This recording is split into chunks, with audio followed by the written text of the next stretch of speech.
Good afternoon and welcome to the link. And today we discuss US versus Venezuela. Why are China and Russia so quiet? Colombia steps in and the Caribbean on edge. We are ready to go. I hope you are ready. This is some serious times we're in today. And I tell you, we're in for some great discussion today. All right. So folks, today we turn our eyes to a bold escalation, I should say, a bold escalation that is playing out on our doorsteps. It's a wave of military strikes. I tell you, this has us all on edge, okay? The strikes launched by the United States in international waters, and collectively we ask, why is the spotlight now sweeping the Caribbean and Latin America? And where do global heavyweights like China and Russia fit into this picture? Just today, the US struck two vessels in the Eastern Pacific, its eighth confirmed strike in a widening campaign against alleged drug smuggling networks. And some people might put that in quotation. They're not too convinced that it's about drug smuggling networks. In the region, tensions are mounting. Venezuela has responded with force and rhetoric. Colombia has publicly pulled its ambassador. And right here in the Caribbean, questions swirl. Why has Grenada's Prime Minister delayed his stance? Will Trinidad and Tobago continue to back the US unconditionally, as its Prime Minister recently pledged? Today, we unpack it all with two special guests, Chester Humphrey from Grenada and Carlos Ron from Venezuela. So sit back, relax, and I can't tell you to enjoy because, oh my goodness, this one is having us where we are at the edge of our seats. And as I said earlier, Grenada's government, led by Prime Minister Dickon Mitchell, has not yet given an official response. And we want to discuss that today. And it's prompting both public concern and protests. Grenadans remember 1983. How many of you remember 1983, when the US troops invaded their island after the death of Prime Minister Maurice Bishop? An event that still divides opinions today. Meanwhile, in Trinidad and Tobago, Prime Minister Kamla Persad-Bissessar openly backed the US operation, saying the Caribbean must take a stand against drug cartels. But we know her support has drawn regional backlash, with critics accusing her of betraying Caribbean community. We want to talk about that today. Has she really betrayed Caribbean unity? What about Edward Seaga during the Reagan era, where he firmly sided with Washington? So has Kamala really, betrayed Caribbean unity? What about Barbados, who played a behind-the-scenes role during the Grenada invasion, allowing U.S. aircraft staging access? You forgot that? Against the same Grenada. This was during Tom Adams' era. I want to discuss that today. We want to discuss that today. And St. Vincent and the Grenadines under Milton Cato. I want to ask Ernesto Cook, my co-host from St. Vincent Times, about that. What about Milton Cato, who quietly aligned with Reagan's administration despite public unease? So is Kamala the only one? Why all guns out at Kamala? Today, Venezuela is mobilizing troops along its Caribbean coast and warning that the strikes could be a prelude to regional aggression. But guess what? Colombia has recalled its ambassador to Washington in protest. And all of this is happening while China and Russia have been publicly silent.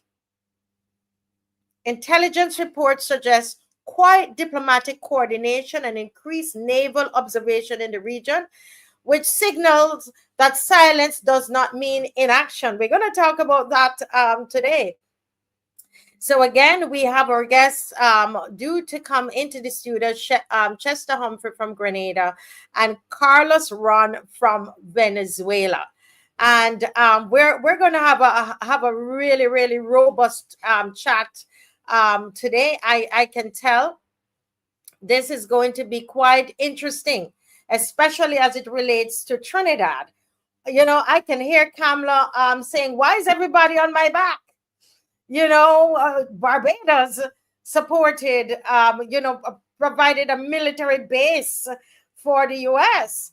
I want to hear your thoughts on that as I wait on my first guest. I see Mr. Ernesto Cook, and I want to have these discussions with him because I know, you know, he's a man very have strong opinions on these things. So I would love to have that.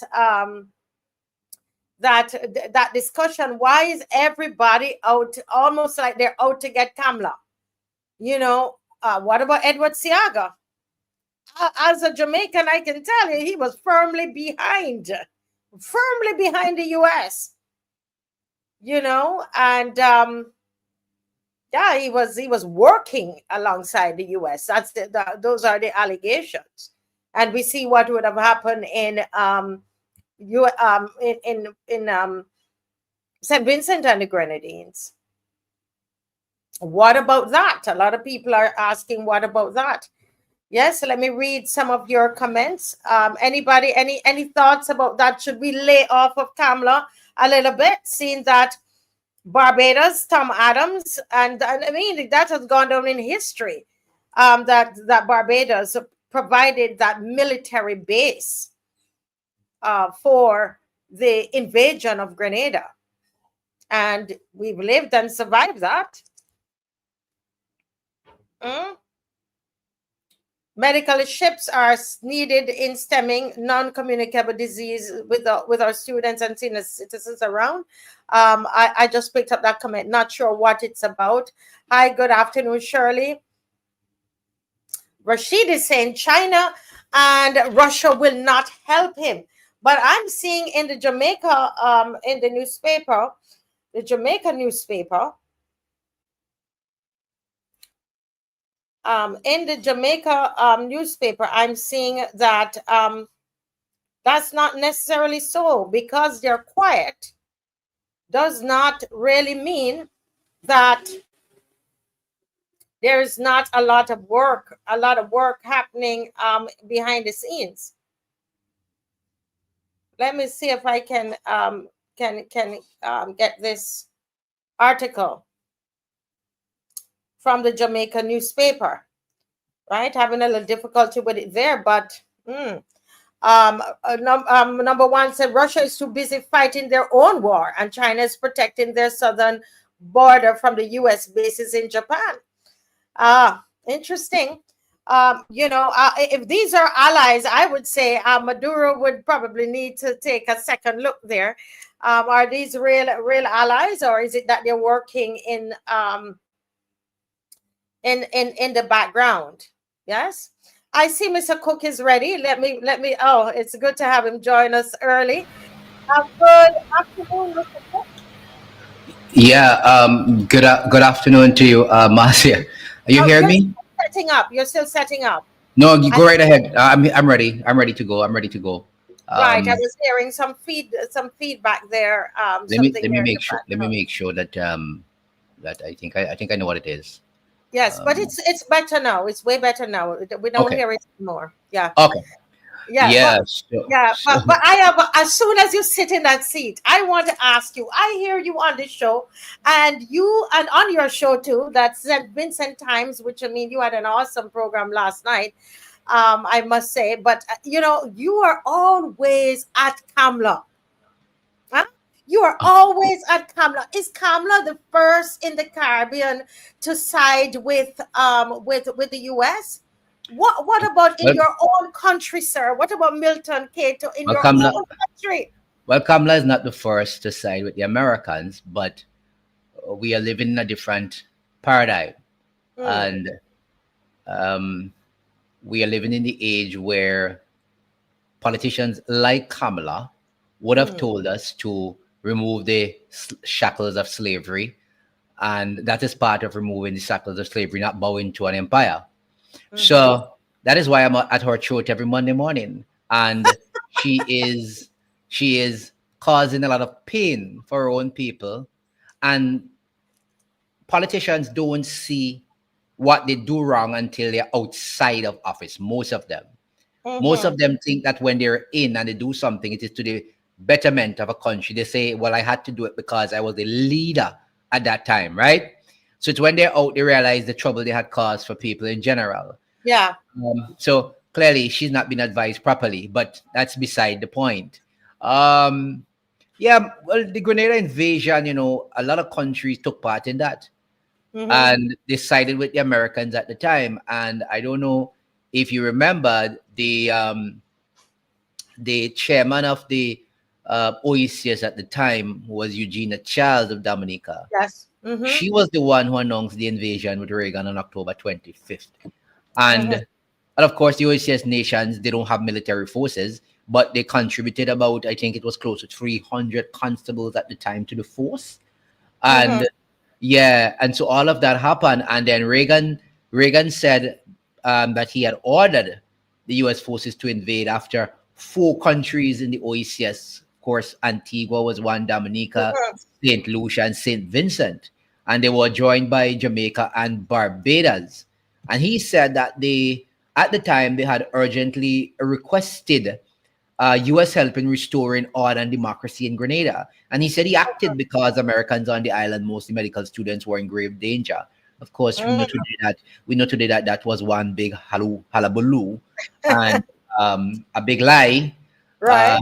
They couldn't take what was happening in the region in terms of the countries, and because even at that time, countries in the region had started to look to their own destiny and not want to be Yes. bound by the empire, whether it be England or America.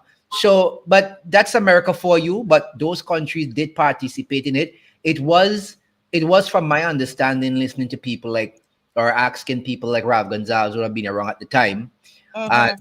other politicians who have greater history. It was a battle royal. It was something that he said that Milton didn't really want to contribute to. It was a lot of back and forth. They had some tumbling in the cabinet. I mean, Ralph was not inside of the cabinet, but he would know this because he's a love of history, and he would have known the politics.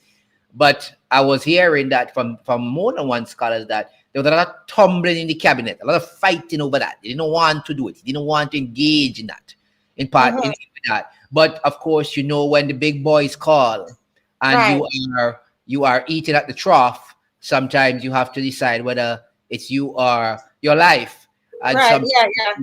people decide to go that way. But yes, OECS countries did participate in that. They sent forces, constables, and Mm-hmm. um, and also you had about, I think it was at the time, the story was that you had about 30 Soviets in Grenada, whom the United States also pledged to protect. And I think Cuba had probably around 700 Cuban construction workers on the island. But the US forces, I think from history, they said that they had captured about 600 Cubans during the October 28th date. And a lot of things were up and down. But I guess our folks from Grenada, we expect to be on the program, would give us a more greater history of what is happening on the islands down inside there.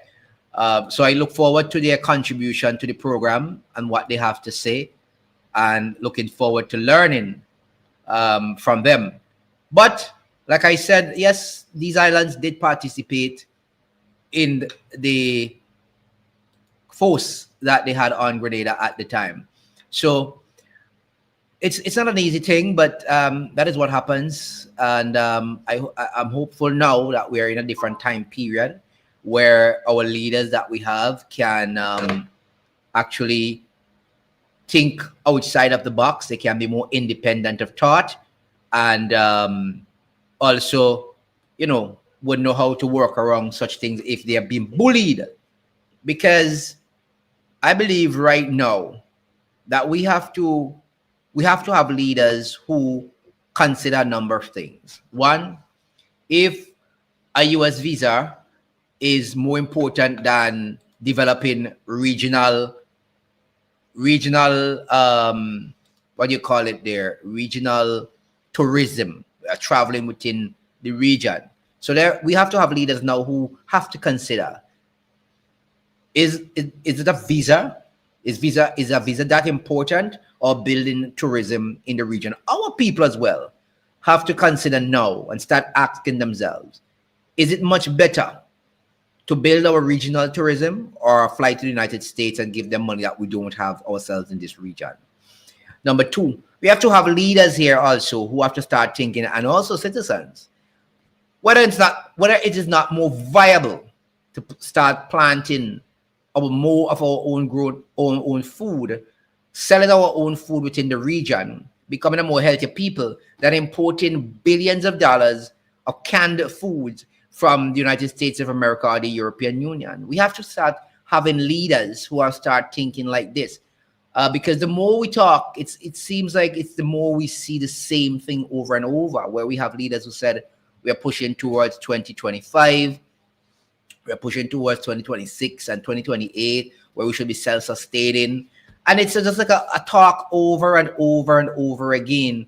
And the same thing, right? It's the same thing that we're having. People just talking over and over and over again on the same thing all the time at a CARICOM meeting, at a OECS meeting. It's just like, so our leaders now have to come to the point where they can say, look, this is more important than having importing food. Regional travel is more important than spending thousands of dollars going to the United States of America every Monday morning, or people going there. We just have to consider a lot of different things. So that is where we are in the grand scheme of things. But I just wanted to put that there as an opening salvo for the discussions that we'll be having. I'm not sure if we will be having our friends from the Grenada join us. As I don't know how soon they'll be joining us, but I look forward to having them on the program and listening to what they have to say. So Marcia, it's back to you as my opening salvo I had there. Not sure. It looks like Marcia dropped out. I'm not sure what's happening. Looks like we lost Marcia.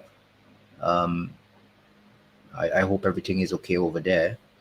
Let me see if I could get back onto her immediately. I'm going to try and call her live. I'm not sure what's happening, but looks like we lost her. I'm not sure if it's the internet that dropped out on her end, but well. I'm working on the. Okay.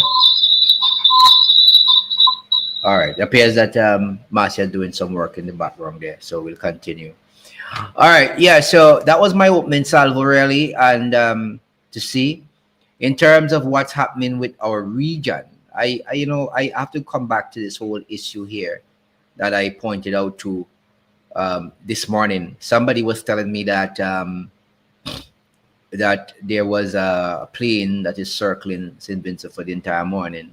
Yeah, I got some information about that. I'm trying to get the actual information as to what aircraft it is. We have that from time to time, but I'm trying to get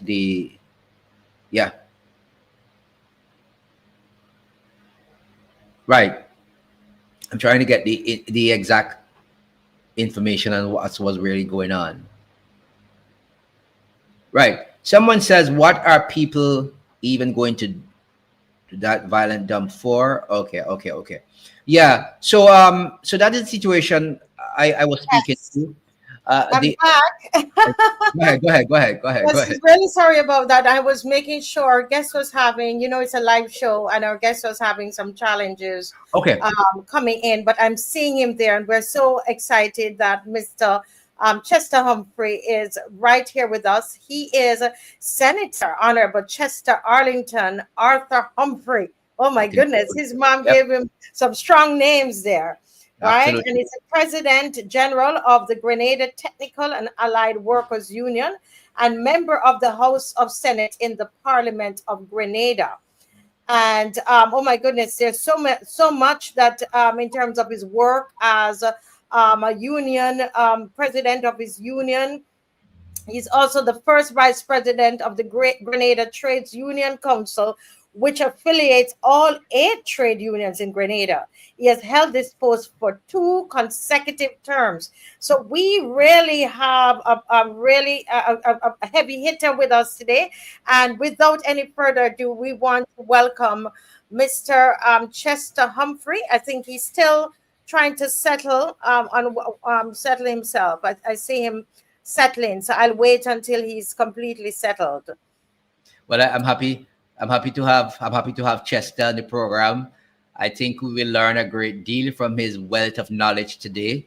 I've listened to him on various programs before, Yes, and heard him enunciate on a number of matters. And I think he has a wealth of knowledge that I'm always interested in hearing and learning. These are the people I really like to hear. People say they like to hear me talk, but I like to hear those people. yes, And yes. I They got the real history. They got the real yes, history. So yes, that's I, right. I want him, Mr. Humphrey, Senator Humphrey, if you could put your thumb up when you're ready. if you're settled. Oh, wonderful. Oh, Yes, we're yes. excited. We are excited. Good afternoon, Senator Humphrey. Oh goodness, thank you for joining the link today with myself, Marcia Weeks, and Ernesta Cook Yeah. of St. Vincent Times. It's a pleasure having you here, sir. Well, let me first of all thank you for inviting me onto this program. It is always a privilege to be able to speak not only to the people of your nation state, but also to speak to the citizens of the region. And these new technological platforms empower us to do so. That's right. That's right. Because one of the instruments of control is isolation and division, right? So we are not able to connect physically because our connectivity with the demise of VIAC has by and large collapsed. The exorbitant cost in being able to move to each other's countries has limited us significantly.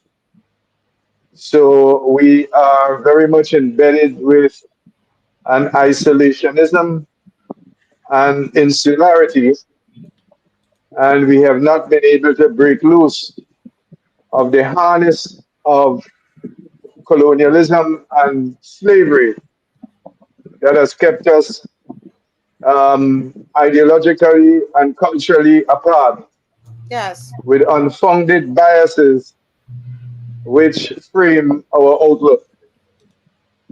Right? It is the most masterful instrument that they have used to repress African peoples. Yeah, and they have been fairly very successful. But these platforms now allow us to break out of those chains, so to speak. yes, sir.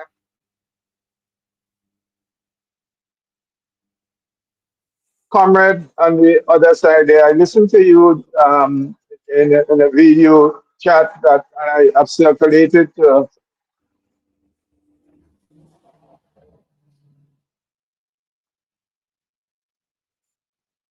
Seem to be having some technical challenges there. Wow. me that we are saddled with. They are increasing prices but decreasing service.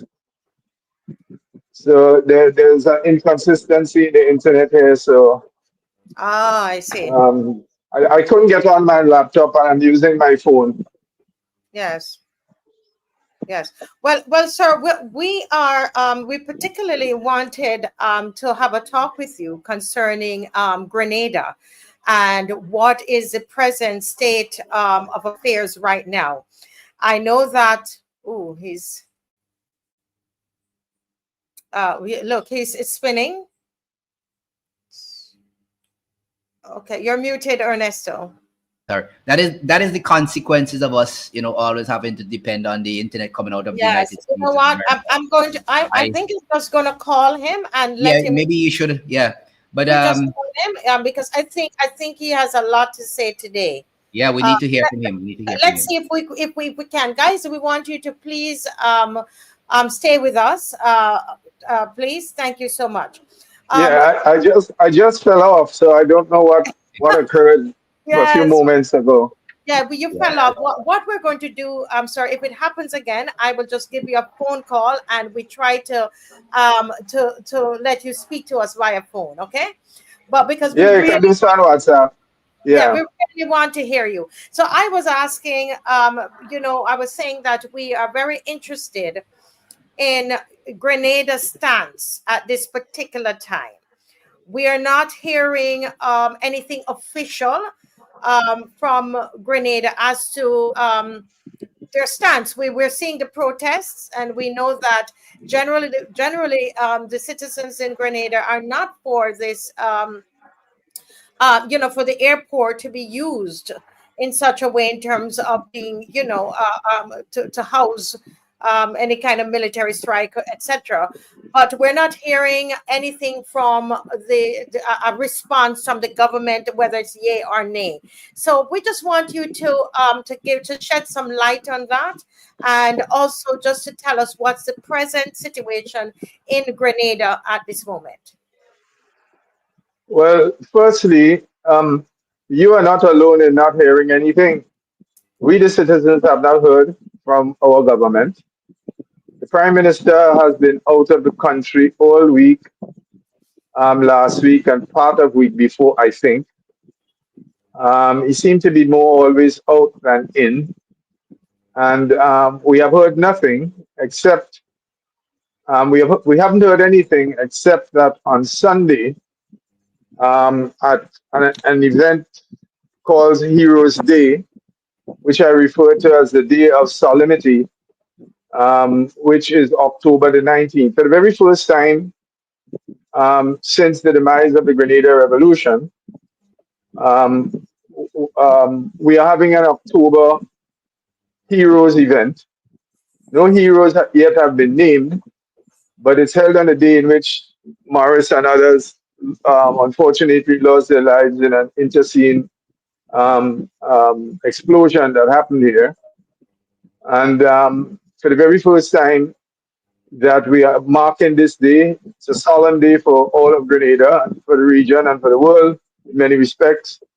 And it's a day in which it is a solemn day because on this day, officially, no permission is given to have any kind of other cultural activities, no open events, and so on, to mark this tragedy that occurred in our history. Um, the event should have come off on Saturday last, which is actually October the 19th, but unfortunately we had severe inclement weather with thunderstorms and a lot of rain. So the event was postponed, and then it was held on the Sunday. Um, and at that occasion, the Prime Minister, having returned to the country, said that he would make an announcement before the week is up. He indicated that this request came since August and they have been sitting on it. We only learned about it when WPG 10 broke the news about 2.5 to 3 weeks ago. The only politician to have spoken so far is the Honorable Peter David, who is about to launch a new political formation called The Movement. And he issued a statement in which he said that Grenada ought not to be partner in the invasion of a sovereign Caribbean country.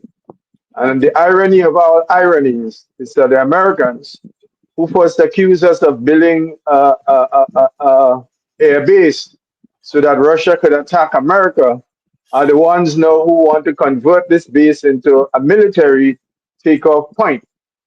I remember the occasion when Ronald Reagan addressed the nation, producing satellite imagery and all of that, um, claiming that there was a submarine base being built under the airport and that Grenada was now a threat to the United States from a military point of view and so on.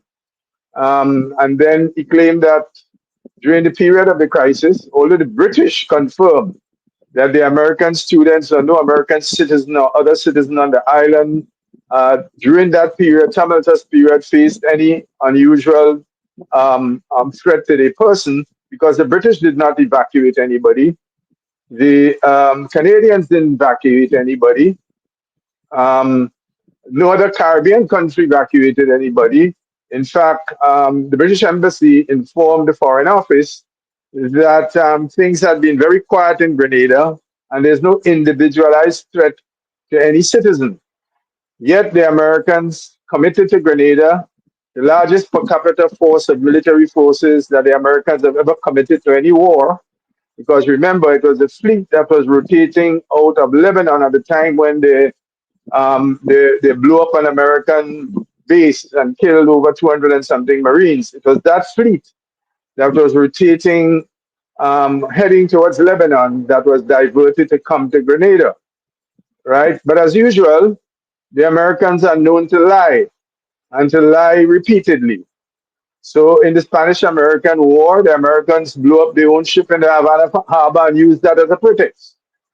In the Gulf of Tonkin incident in around 1962, 1961, 63, somewhere thereabouts, the Americans, the Gulf of Tonkin incident, attacked their own ship and used that in order to declare war on Vietnam. Then, of course, we have the most infamous weapons of mass destruction, right? When a black American senior military personnel went before the UN General Assembly with maps and satellitery showing the places where Saddam Hussein had these weapons of mass destruction. Another lie again. That lie revealed itself, and we know Tony Blair and all the Western world, all right, were involved in invading Iraq. They executed Saddam, and no weapons were ever found. Then another lie again. America's longest war was based on a lie. When Bush and everybody knew that the Taliban and Al Qaeda were dead enemies.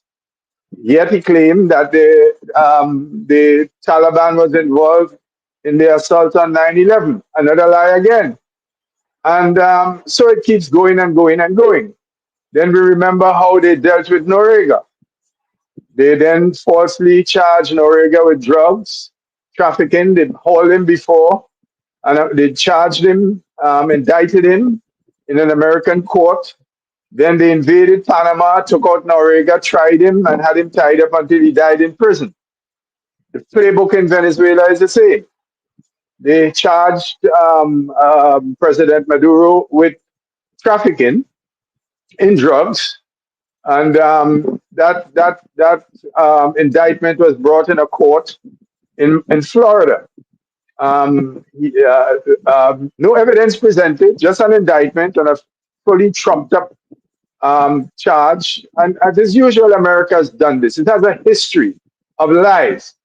And what's worse, it's what is being done now in preparation for war against Venezuela is done by a convicted felon, a known established liar as a president, who is telling us that Venezuela, these small boats, could you imagine a nuclear submarine with cruise missiles, F-16s, a whole squadron of them, America's most advanced fighter aircraft, B-52 bombers, again, that can use nuclear weapons, and 10,000 Marines of the 82nd Airborne Division based in Puerto Rico, and some of them are dispersed. Some I understand is heading to Trinidad, all right, where we have a particular drunk that's on board this thing against, ostensibly is about containing the narco trade. But so far, the Americans have failed to provide any evidence whatsoever that these little craft did indeed possess narcotics. In any event, these were small crafts heading in the Trinidad direction, not in the US direction, yet they have been blown out of the water. I think there were 26 people so far have been murdered, including 2 Trinidadians. They claim that they rescued some survivors, none of whom were Venezuelans. One, I think they said, was from Colombia. And rather than send him to the United States to face trial for drug trafficking, they sent him home. That's according to the latest reports that we have. Now, why Grenada? Grenada because what the US needs, the US high tech military, and let me just say this, the playbook I see unfolding in the Venezuela scenario is taken from the leaf of what happened in Panama and what we've recently seen unfolding in the Holocaust meted out against the Palestinian people by no other than Zionist Israel. I don't anticipate that the Americans are planning a long-term war in Venezuela. Venezuela is fairly a large country, ideal for a guerrilla type campaign. I don't think that's what the Americans are planning. The American planners are going for a surgical strike, very much in keeping with the technological warfare that you see exhibited by Israel against Palestine. And hence the 10,000 troops. They have now secured and cut off the maritime border of Venezuela, right? So nothing can actually go in and nothing can actually come out. Now notice, and let's be clear on this, while the Americans is the head of the spear, this entire operation is an extension of Europe, right? It's an extension of white Western Europe. In other words, post.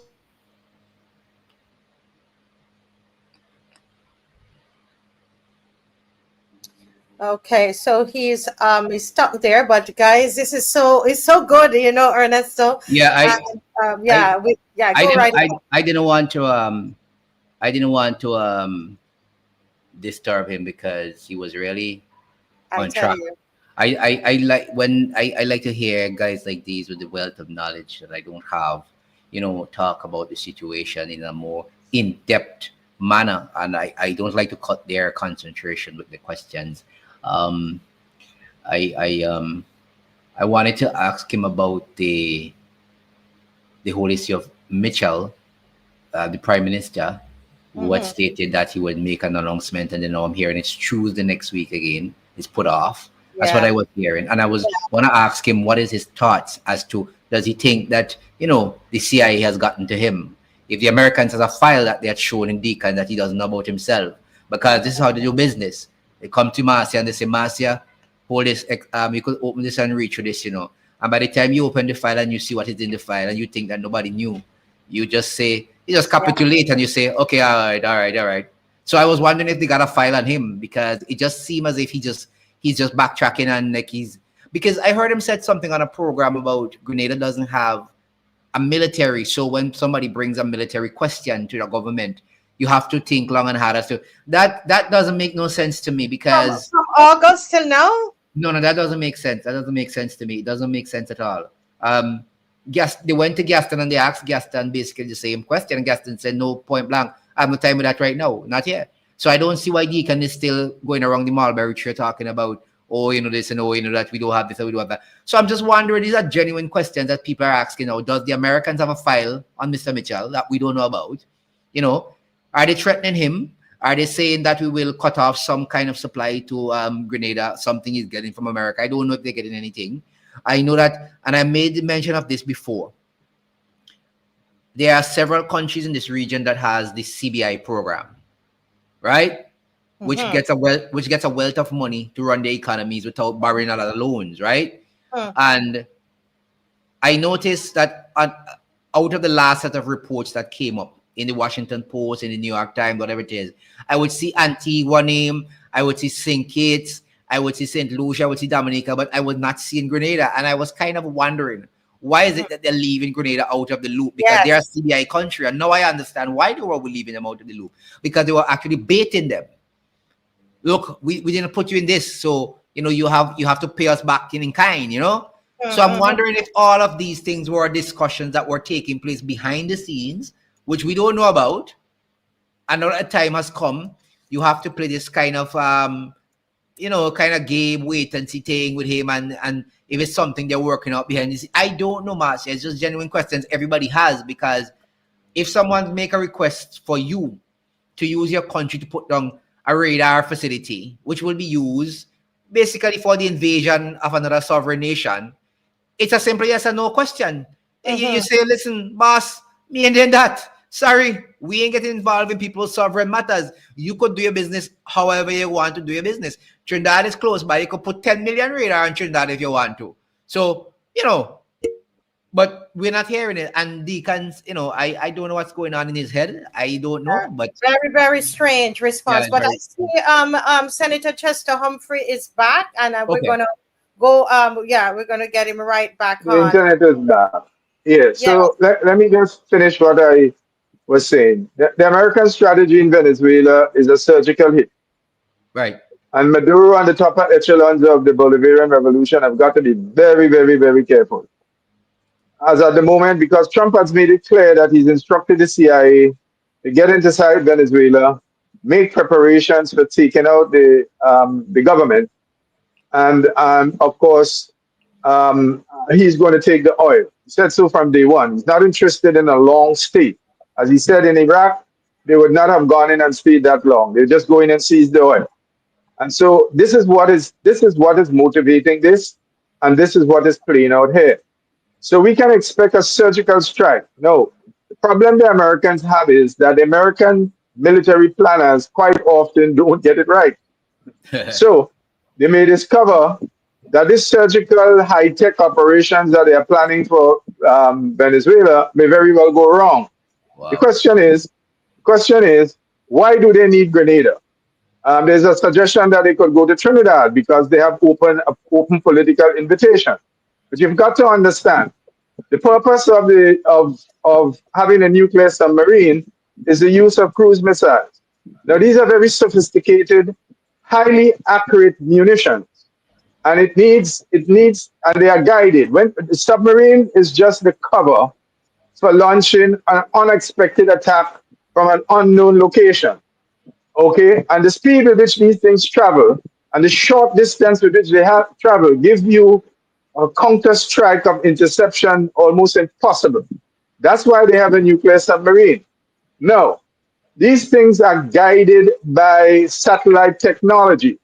Grenada's geography is ideal to place the down station that will get the signals from the satellite and then feed it back to those who are controlling the missiles. So a submarine will fire from certain depths. All it does is fire. It goes up into the air. It doesn't guide. Can't guide from the bottom of the sea. What takes over is a satellite tree. And Grenada is needed simply because Grenada is geographically ideal to synchronize the satellite with the down station. So what they want to put here is part of a vital military asset. Okay. It is actually the brain of the military system, all right, of the munition system that they want to put here. So it's not placing it any other place. Of course, if they don't get Grenada, then they'll have to do it the second best, all right? But then that could lead to all kinds of questions. It can lead to counter-jamming operations. And I'm certain with the help of friendly governments, Venezuela would have been preparing itself carefully, right? My worry is, and if the colleagues in Venezuela follow closely what has happened, how the Israelis have executed their Holocaust against the Palestinians in Palestine, the accuracy of what they have done in Lebanon and other places tells you the Americans are going for a surgical hit. So they want to lick off the entire military leadership, the entire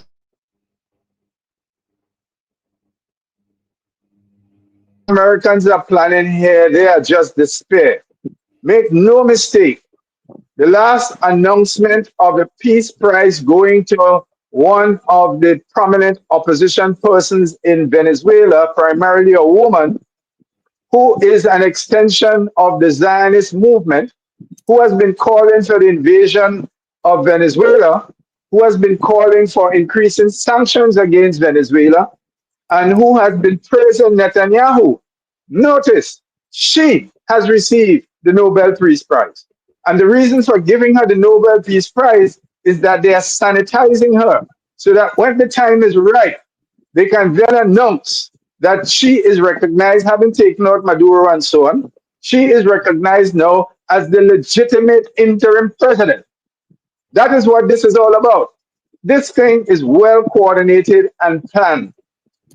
It's not per chance, right? So the question which arises for us, and happy am I to report that the vast majority of Grenadians, see through this scam that the Americans are here to fight and interdict cocaine, which is what the drunken Trinidad who holds on to this line, hook, sinker, and even the whole fishing pole is regurgitating in order to get an accommodation for the Caribbean people to buy in to the American planned assault on Venezuela. Well, this whole thing has been exposed. My comrade, you have exposed this very well in the same piece that I made reference to. So we are all doing our part to do so. Okay? And this is where this program is important, that we've got to understand. So we have maintained, CARICOM has maintained, with the absence of Trinidad, that Caribbean should remain a zone of peace. The drunk, not understanding the concept, starts talking about domestic murder rate. Well, the domestic murder rate has nothing to do with the concept of the zone of peace. The zone of peace is a concept which regulates the relationship between states. And it's based on the fundamental principle of the recognition of sovereignty and the promotion of peace. It has nothing to do with whatever murders happening inside your country. No one is denying that we have a serious problem in our individual countries with illicit drugs. No one is denying that. No one is denying that we have signed, and I have no difficulty with that, with the Americans, different cooperation agreements, because let me put it to you this way. The final destination of all of these, of the narco business, is nowhere in the Caribbean because we don't have the scale of economy to make this profitable. Yes. The final destination in the narco trade is Europe and North America. Yes. And if it's a trade, it's not just a one-way trade because up goes the narcotics and down come the weapons. Right, so the Americans are very much a part. The Americans are very much a part of the problems that we have here. Now, there are some backward, ill-informed people, opportunists of the worst types. I refer to them as the Botolese of the apartheid period. In other words, classical prostitutes who are of the view that the government should give the Americans what they want because Grenada is in no position to fight America, and that in return we should beg the Americans for visa-free entry into the United States. So hold on, we should beg. Senator Humphrey, I want to hear a lot more about that because the impression that you would get is that most, 99% of Grenada is not for this request. But before you No, you're correct. You're correct. 99.9%. 99.9% of before you go any further, because we had a technical difficulty we have with us, Carlos Ron, and I would love if you could just wait a bit with us on the program. Sure. Yeah, he's actually in Venezuela right now, and he's the coordinator for the Nuestra America office of the Tricontinental Institute for Social Research. He's a former Venezuelan diplomat who served as Vice Minister for North America from 2018 to 2025, just the other day. He's also been president of the Simon Bolivar Institute for Peace and Solidarity Among Peoples. And as a diplomat, he served both in the United States and Brazil. And we are so happy to have Mr. Carlos Ron with us here on the link this afternoon. Ernesta Cook, who is my co-host here. on the link. And today we want to hear from you, Mr. Ron. What is your perspective on this U.S. Venezuelan conflict? And you are right there in Venezuela, and we're eager to hear. We want to know what is the most important point that you would want the Caribbean to know. What is it you want the Caribbean to know today? Are you satisfied with the response of the Caribbean governments in this issue? Those are the first few questions, and then I know that we will have some more for you. But we are thrilled to have you here. So welcome to the link.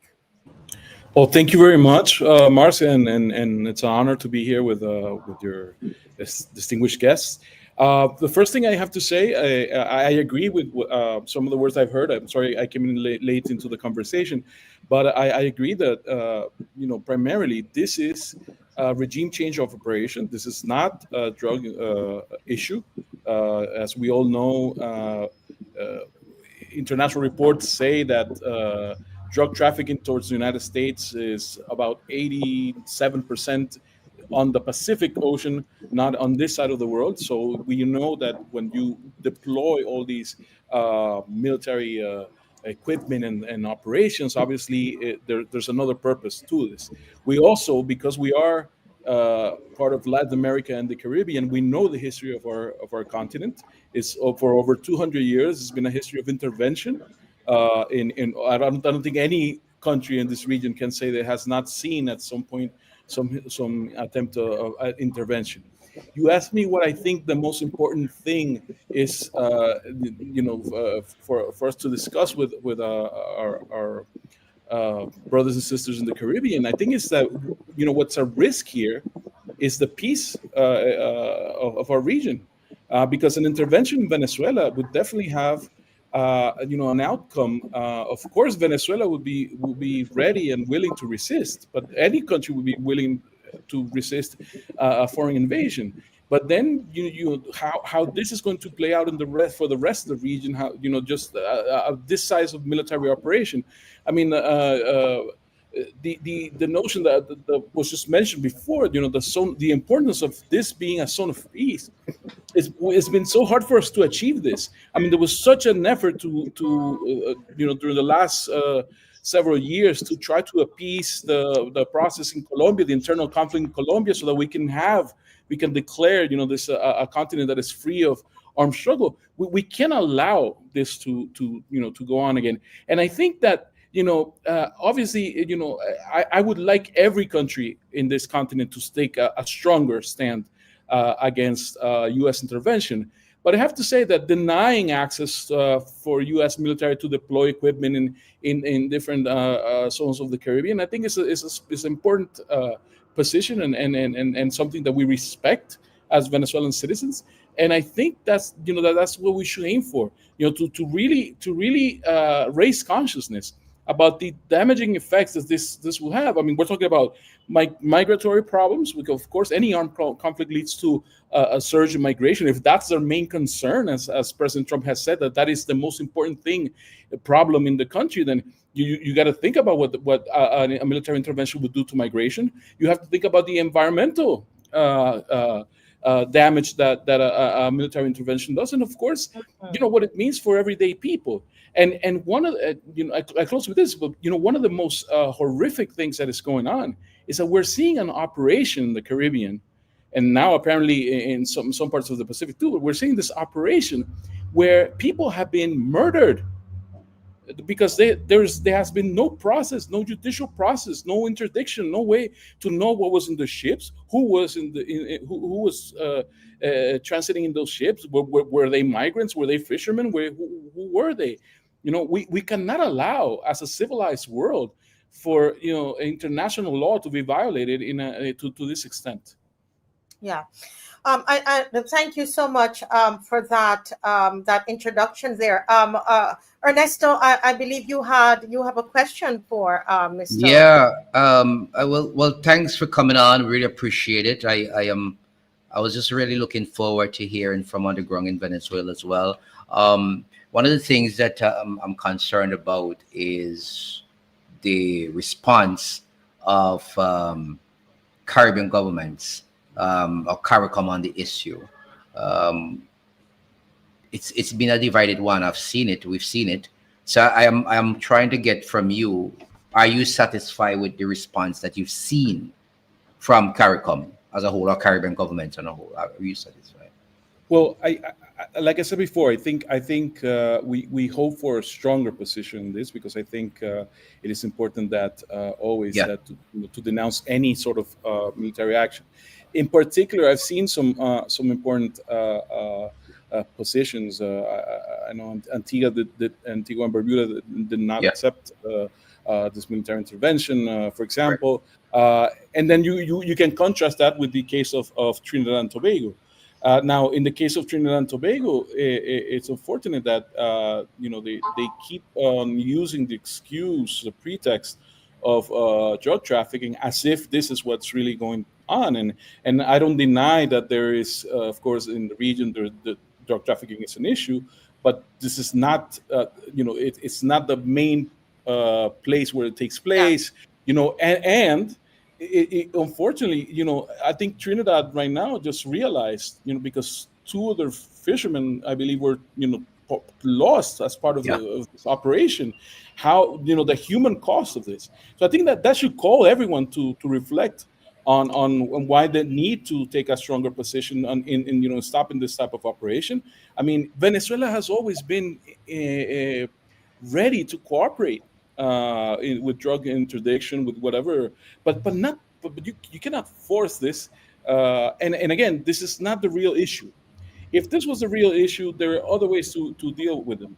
But the Absolutely. real issue here, is there. This is a setup for a regime change operation. It's a setup of intimidation. Historically, if we go back to 1864, there was an operation called Brother Sam, where the United States announced deployment of military warships to Brazil.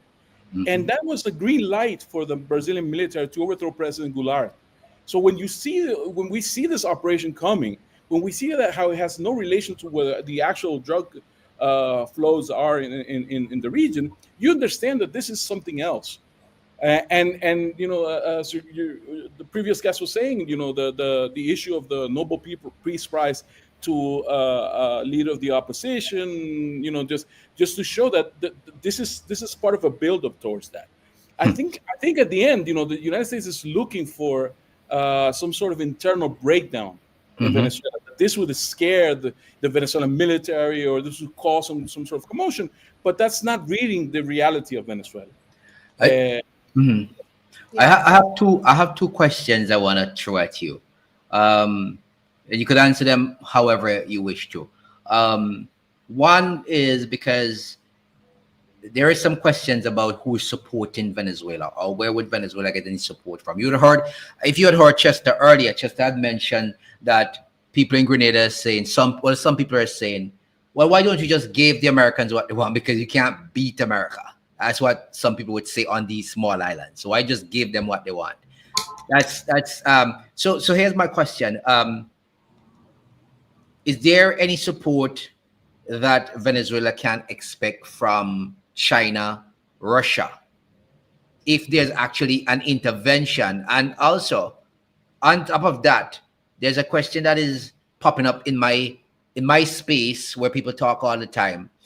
This question is about the referendum in December of 2023 about the ownership of the Essequibo. And there are some corners and some sections of discussions where people are saying, if this is part of the reason why the United States really want to invade Venezuela or force regime change in Venezuela, because it's obvious if they have control of Venezuela, there's the Trinidad oil, there's the Guyana oil, there's the Venezuela oil. So do you think? Yeah, Before Carlos comes in here, could I just say something? sure. Let's go right ahead. All right. The Venezuela Guyana question Yeah. is really a red herring, Okay. and has been raised by those in Trinidad calculating to whip up the emotion and to tap into the emotions of Caribbean people Yeah. in respect to this issue concerning the Essequibo. Ah, The Americans are not here because of a dispute between Guyana and Venezuela over territory. The yeah, Americans have said why they're here. The that's right. Americans have said they're here to interdict drugs. That's what they've said. Now, let's back up a bit. In the 1898 settlement that went before the Court of Arbitration, when Guyana was then a colony of the colony of Britain, and it was therefore known as British Guyana, there was a settlement of sorts. That issue remained dormant up until around 1962. And Yeah, the irony is, it was the Americans, in order to forestall the coming into office of Cheddi Jagan and the coming independence of Guyana yeah. from the British government, in order to forestall Cheddi Jagan from getting in, created internal turmoil with the CIA operating in conjunction with M16, Correct. right? Both the British and the Americans created disturbance in Guyana, and the American oil companies, then the dominant transnationals in control of Venezuelan carbohydrate resources, triggered this issue. Okay. Triggered this issue. That's how this issue started back. The Well, genesis of this issue. yeah. And let me just say this. Let me just say this. I think we need to make it absolutely clear. I was gonna It tell you to is hold your point because I was telling you to hold your point because I think the our friend from Venezuela has to leave at 2:30, so we just want to get him to answer no, at but you least get. see, what I don't, what I don't want Uh-huh. is for false narratives to be left unchecked. Nobody. Well, I want to hear Because from his side, and we could always okay, discuss fine. your options. So let's because of his time constraints, we could always yeah, we could come back to that. Yeah, that's definitely yeah. No, no. In this issue, I have to say, again, this is not the real reason why the U.S. is approaching Venezuela and the Caribbean. Yeah. As a matter of fact, I mean, you can even argue, for many years after the Geneva Agreement of 1966, Venezuela and Guyana have dealt this within the diplomatic framework, and there was no, and they dealt with this, of course, with disagreements, as each, of course, was going to have, but they dealt with this through diplomatic channels, and it was only when Exxon comes in, ExxonMobil in 2015, that this starts changing. But again, this has nothing to do with U.S. Now, the U.S. is interested in Venezuelan oil. Yes, I mean, Venezuela has the largest oil reserve in the world, proven reserves. Venezuela has other important resources, gold, other minerals, and that's definitely been the issue, because when Venezuela, since Venezuela started having an independent foreign policy, one that was not controlled or designed by Washington, one that was more open to partnerships with other countries in outside in the rest of the world, like China, Russia, Iran, etc.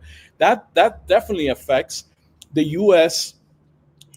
Because the U.S. has always seen our region as its natural sphere of influence, as its natural, as a they call it a backyard, which is a terrible thing to say, but they have the feeling that it belongs somehow. It's somehow an Yeah. extension of the United States, and that's a real issue, because Venezuela having an independent foreign policy, an independent national policy, puts that into question. And in a time where the United States has lost, its hegemony over technological development, like in areas such as AI, semiconductors, all these things, when it has lost control over natural resources, when you have a grouping like BRICS suggesting that there could be a new financial architecture that may lower the dependence on the U.S. dollar, then the United States realizes that it has to put its orbit back together. It has to put its influence back together, and there Venezuela is a target. But it's not only Venezuela. I mean, if you look what else has been going on in the region, I mean, you just had the president of Argentina visit the White House, and President Trump say, "This is my candidate. You have to vote for him, otherwise I'll take the money away." So he's pressuring, the Argentinian electorate. He's blackmailing Brazil for taking a decision against Bolsonaro, who was an ally of his. He said at the beginning of this year that he wants to, he wanted to make Canada a 51st state, that he wants to take Greenland. Yeah. When you see overall what's going on, it's basically a recomposition of that, U.S. Imposition over the region, and I think this is the real issue at hand.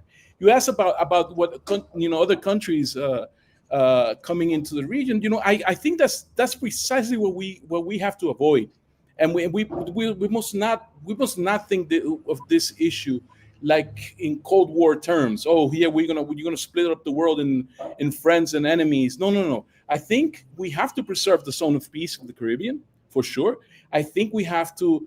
Venezuela. Yes, Venezuela has allies, has made many friends around the world. But we're not looking for war. We're not looking to fight this out. We don't want foreign countries to start getting involved. We want this to be preserved as a zone of peace, and for that we need to denounce this arbitrary incursion in the Caribbean, and we need to denounce the coercion that is trying to be imposed over Venezuela. Yeah, sir, I know you have to leave soon, but I really would like to ask this particular question because we hear this a lot, especially from those who are Venezuelans who have left Venezuela, some of whom are living in Trinidad, some in Guyana, various parts of the Caribbean. And the narrative is this, or their experience is this, that they ran away from a dictatorship. They ran away from a very bad situation in Venezuela, where Maduro is, is a dictator, and that life is very, very hard for them in Venezuela. And so there is some Caribbean people who believe that regime change is necessary in Venezuela in order to free the people, in order for there to be true democracy in Venezuela. Can you shed some light on that, sir?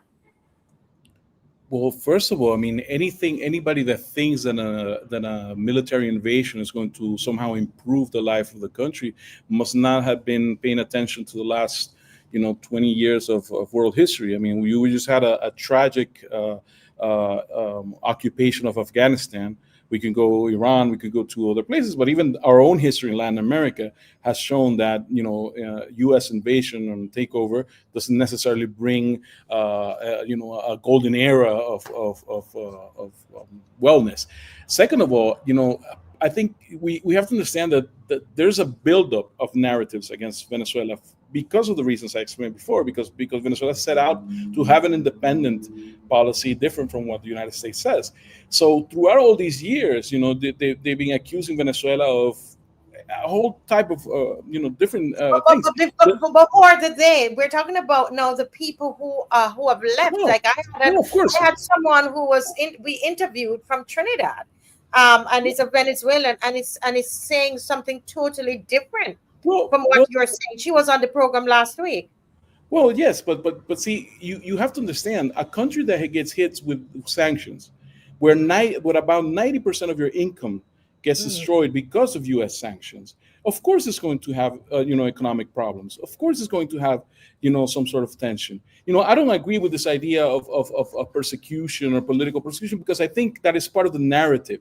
Because for many, there's a reality that many of our people that have been forced to migrate because of this the sanctions and all these economic attacks on Venezuela.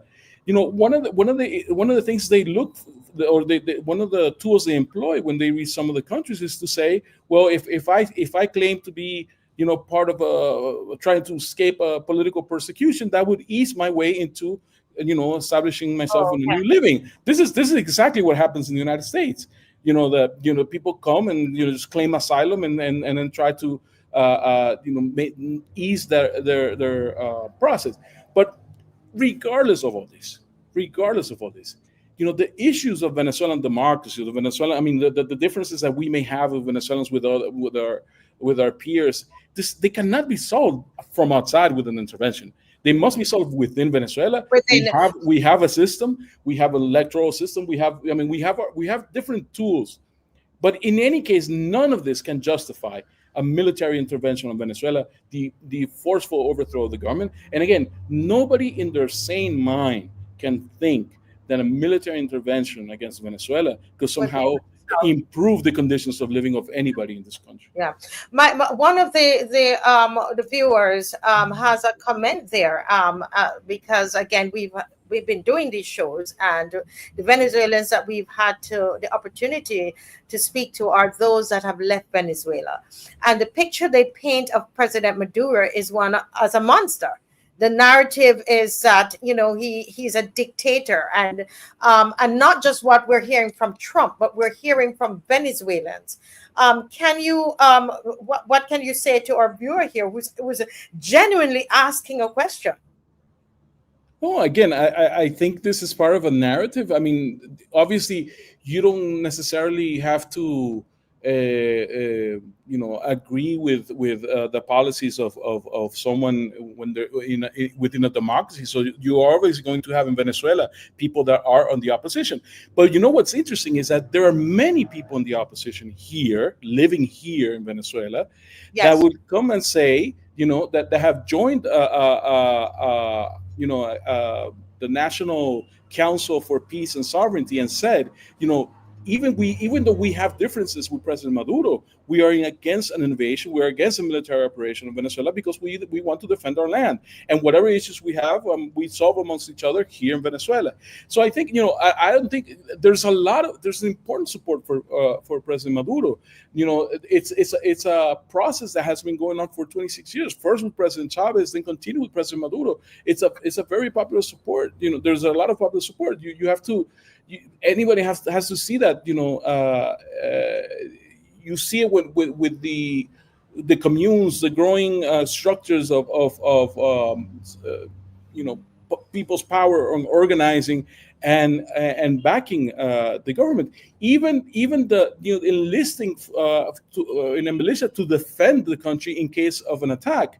I mean, that shows more national cohesion. So I think these are all part of the narratives, again, attempting to criminalize Maduro. One of the things that we have seen this year, in particular, is that the attack from Washington is not only criminalizing the president, because they've raised the bounty for him in the Department of Justice. They have accused him of being a drug trafficker and a gang member and all these things. But now they've also included all Venezuelans into this list. We saw, they revived the 1798 Aliens Enemies Act in order to criminalize all Venezuelan migrants in the United States. And under this law, they're saying that any Venezuelan who has a tattoo, who looks suspicious, they consider gang members. 252 people were deported to El Salvador, to something like a concentration camp, without any due process, just because they decided to criminalize the Venezuelan population. So I think when we look at the whole picture, we understand this is a process against Venezuela and against the Venezuelan people, because it was an easy target for Trump, or it was the one he picked. I don't know, but the thing is, that it is all part of the same narrative against Venezuela, the president, Venezuelan people, everyone. Right. And I know Mr. Humphrey is ready to go, but my very, very final question, you did say a certain time. I still have a little more time with you, two or three more minutes.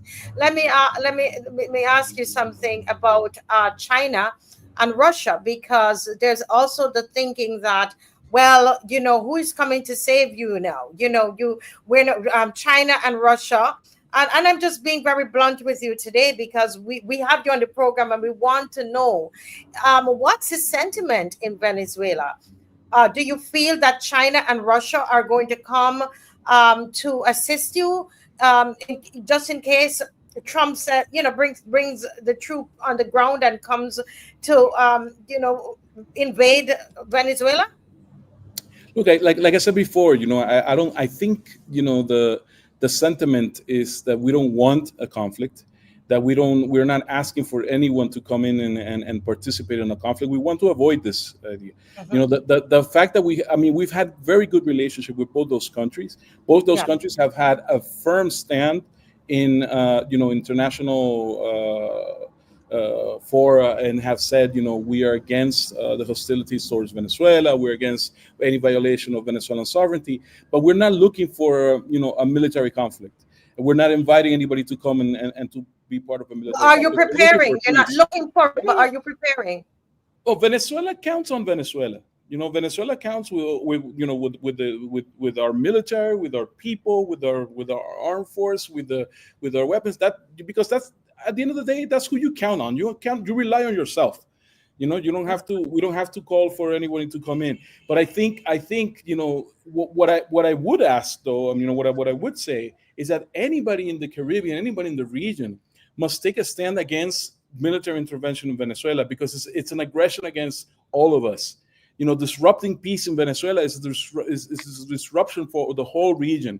It's a disruption for everyone. So, we're not looking for conflict, but we must all stand and denounce any attempts to promoting it. Yes. Wow. Well, sir, thank you so much for being with us. I know we went over time, but it's been a real education for us, and we hope you'll be able to come back as we have more questions. I'd rather ask you directly than hold. We're hearing from Sure. Western media, so it's an honor to have you here, Well, my sir. Is pleasure. there Thank you very anything much. else? Is there anything else you feel like you want to say to? Because we have people watching from St. Vincent, from Trinidad, from Jamaica, from Barbados. Is there anything else you think you want to say to No, us? I think, to for everybody to realize, Venezuelans consider all the people from the Caribbean to be our brothers and sisters. We want to always uh, to fight to strengthen that unity amongst ourselves, and we hope that that in a moment like this, we find a way to again denounce intervention, so that we could guarantee that our region is a region of peace. Yes. Thank you. Thank you so much, Carlos Ron. And let's not be strangers. Thank you. We're going to call on you again. Thank you very much. God bless. Yes. Bye bye. Yes, Senator Chester Humphrey, I can see you're raring to go, and we welcome your comments.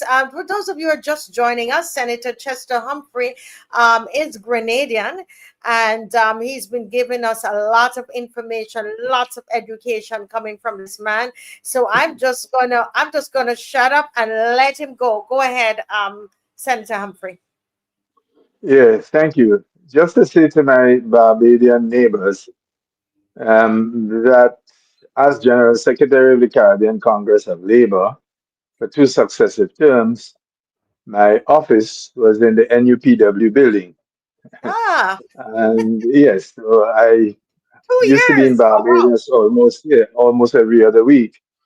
Um, and until, of course, we set up the Secretariat Independent of the NUPW headquarters for the Caribbean Congress of Labor, which was based there then.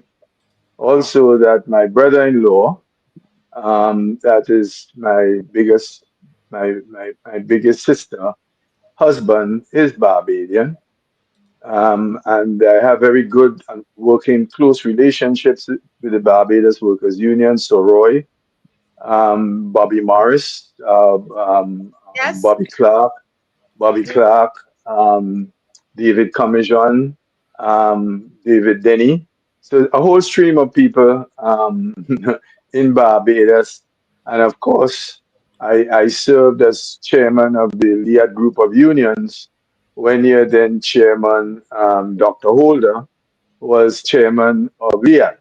So I have a whole plethora. This is why I refer to Barbados as part of the neighborhood in respect of myself. And then my uncle was a very distinguished banker with Barclays and was based in Barbados for many years. My uncle married the sister of Morris Bishop, so we have had an in-law relationship.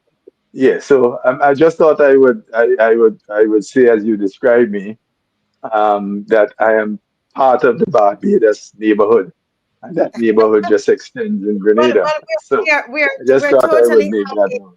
We're totally happy to have you, and we're extending our program another 10 minutes. So we're going to finish at 2:30, because we have you on, and we would love to hear what what else you have to say. So we have 10 minutes to wrap it up. And again, Yeah. over to you, Well, sir.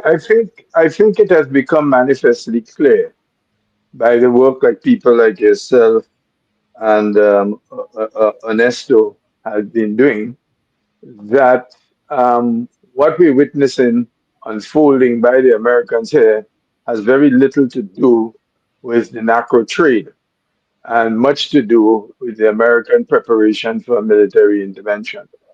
I did point out why it was they wanted Grenada in particular because of Grenada's geographic location and the repositioning of the satellite tree that is required to guide these highly sophisticated munitions, primarily the cruise missiles. All right. Mhm. Now, as I said, there is a minority, a minuscule opinion in Grenada um, that is of the view that we should prostitute. It's okay if you want food, then you prostitute. There's that view. As I say, Yes. it's a minuscule view, but it's a view that needs to be addressed. And that Grenada has a golden opportunity for removing all of these sanctions against it, and that it will get visa free travel to get into the United States. I mean, what other rubbish? Man can't live by bread alone, man can't live without principle, right? And the question is it's something I have said before. Once you begin to run from a bully, be prepared to be a Keep running. long distance Keep runner running. Keep running. Yeah. because you will be forever running. Correct. Having Correct. said that, it was soon revealed by the Attorney General that the Americans came knocking again. They want Grenada to accept foreign deportees from countries whom we don't know. So you see, and I posit the question to those who are calling for us to enter the prostitution trade. Yeah. What would be your response? Because they create a fair machine, and this fair machine is, oh, Grenada tourism go shut down. We're not going to be able to export because Americans are threatening to stop the export of our fish, which is our most lucrative market. So Yes. we won't be able to do any of these things. So we ought to go to bed with Trump. So I said to them, simply put, all right. So we go to bed with Trump. The Americans come knocking again. And lo and behold, the Americans did come knocking. According to the Attorney General, the Senator Claudette Joseph, the Americans made a request for us to receive deportees from foreign countries. No.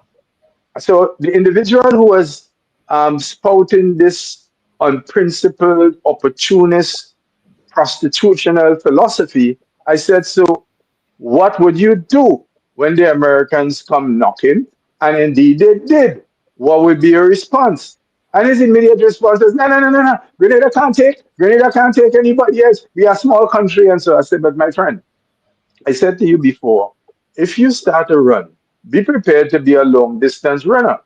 Because if you don't concede to Trump's threat, the threat of not giving you visas, the threat of banishing your fish, the threat of closing down your tourism, the threat Yeah. of closing down the St. George's University, the threat Correct. is still there.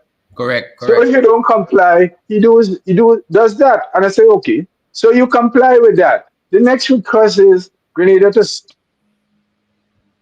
what would be your response? You see, what I'm trying to do is simply this.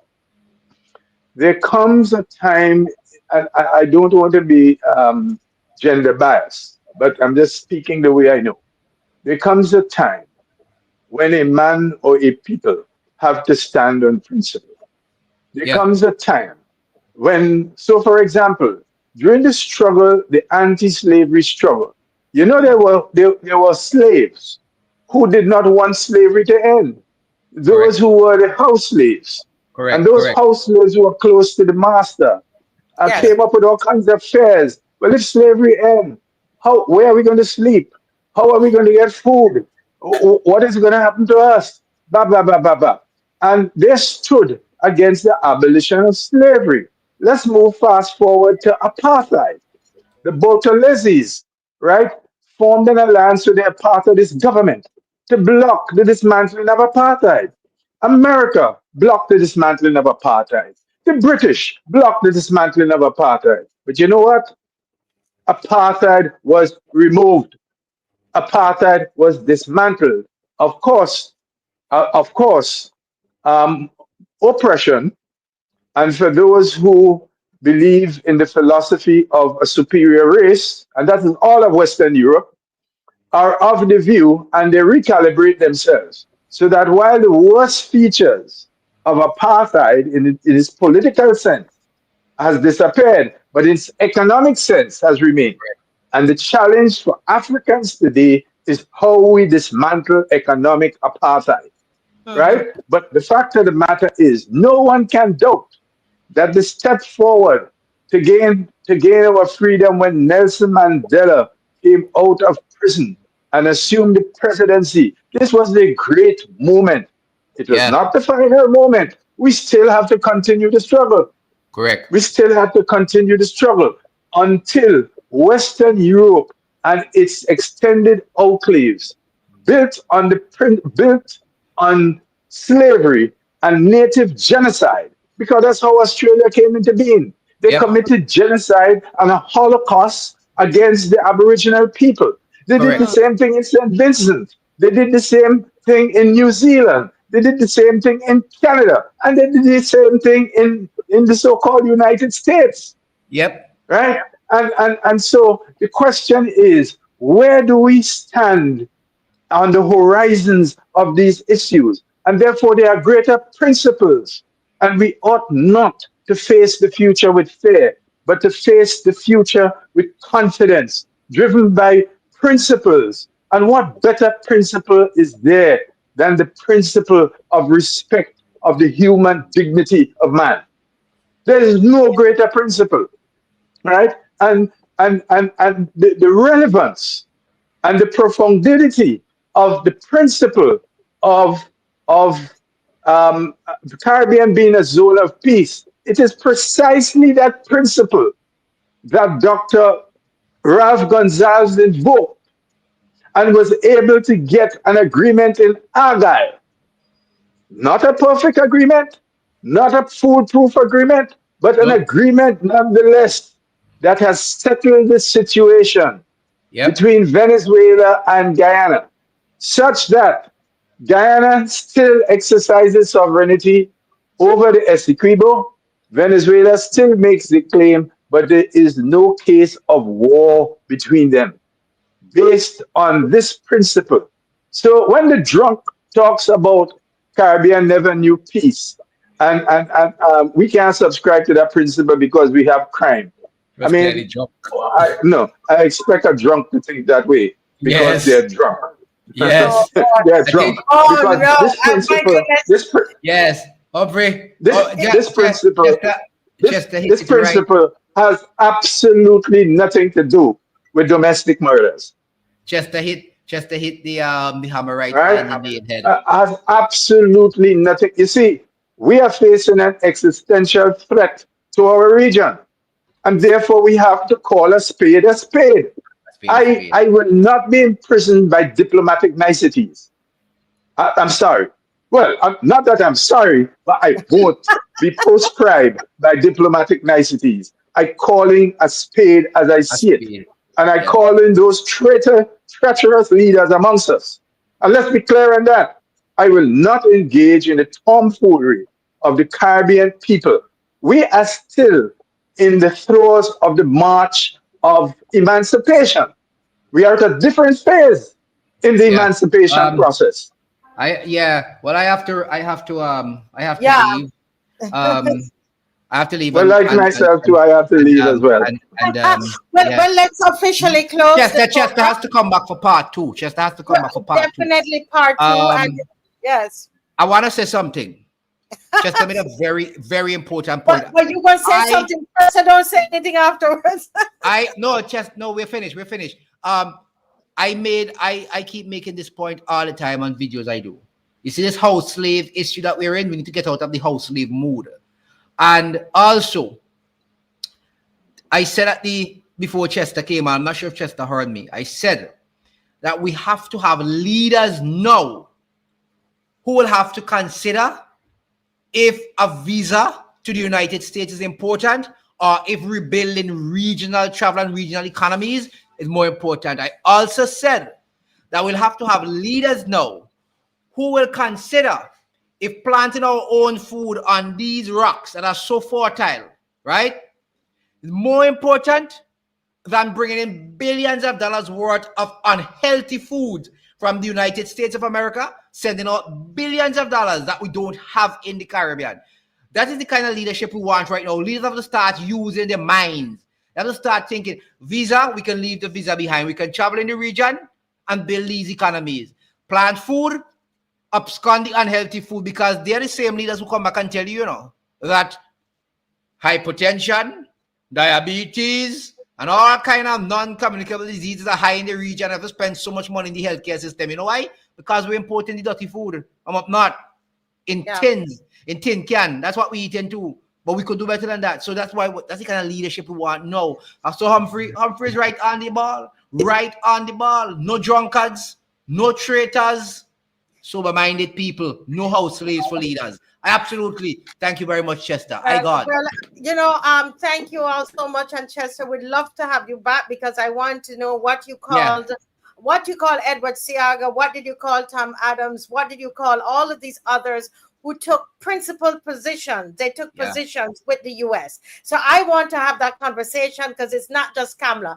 And that's where I want to end today. And so, guys, see you all next week. And I hope we're booking Chester Humphrey to be we want back Chester with back us. for part two. Part two. Yeah, all right. Bye-bye, everybody. Thank you, Marcia. Thank you, Ernesto. All right. And have a wonderful evening. Okay. And to all my Bajan neighbors, I can't call everybody. I want to say as the young people say, I want to big you up, whatever that means. Yes. That's right. Well, we receive Okay, thank you very much. God bless. Bye-bye. Okay, bye. Bye-bye.